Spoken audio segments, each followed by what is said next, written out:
Ilang tag-ubus na. Ay, yan. Yan. Pag-ibot ang ilang. Kisi-kisi.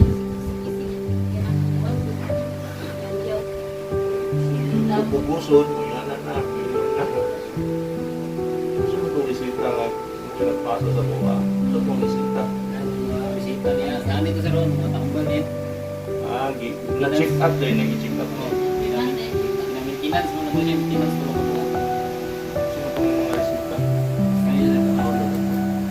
Ay, resita. Hindi ka naman nga na, nagpilahon na. Ano yung nga nakadako? Ano yung natin? Sa kabukan eh. Nagsakan. 27.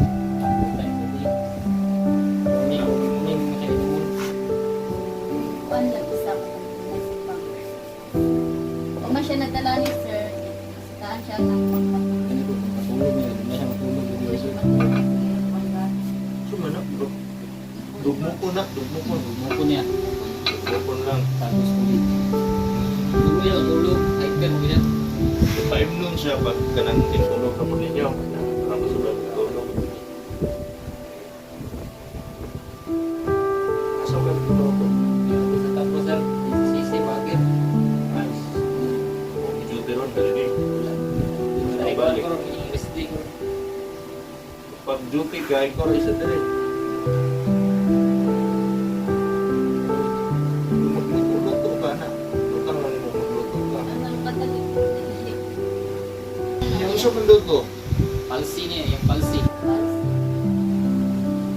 Mag-litersi na siya, baliktad na sana pa. Yung ulog yan, hindi natin magagawa. So, kung tatambal, okay na siya. Dahil siya, Ang kuha na lang yun niya, naalagay yung maintenance. Tulin, at namin amigo ni Puy nga kuhan. Yan ang negosyante ng Kristikos na among ipaabot sa iya ang kani. Hatag siya pang tambal daw. Tapang-tapang. Wala na yung mga maintenance. Wala. Pero musulti sa na nagtabang nga negosyante si mo.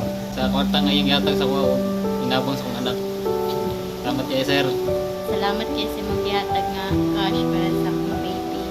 Para pangpalit og maintenance. Salamat kayo.